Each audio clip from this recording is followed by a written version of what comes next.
Hey everyone!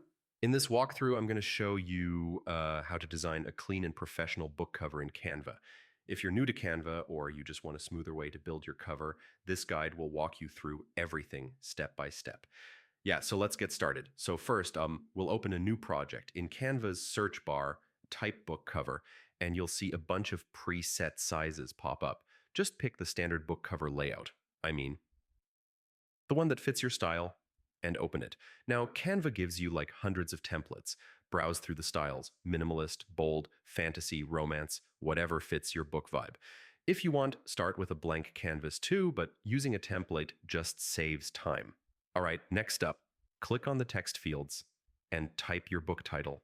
Add your author name under it. Keep the title larger so it stands out, and try to pick a font that matches your genre, like a clean serif for fiction or something bold for self-help. Now let's bring in your cover image. Go to the Uploads tab and drop in your photo or illustration. You can also search Canva's built-in library. They've got tons of free and premium images. Position it behind the text and adjust the size until it feels balanced. So from here, tweak your colors and layout. Click the background color and choose something that fits the mood.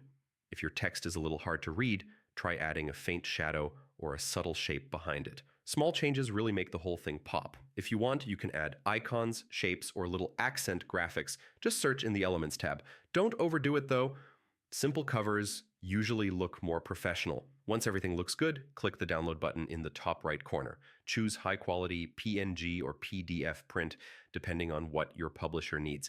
And yeah, that's it. Your book cover is ready to go, and that's pretty much how you can design a full book cover in Canva. It's quick, it's simple, and you can tweak it as much as you want.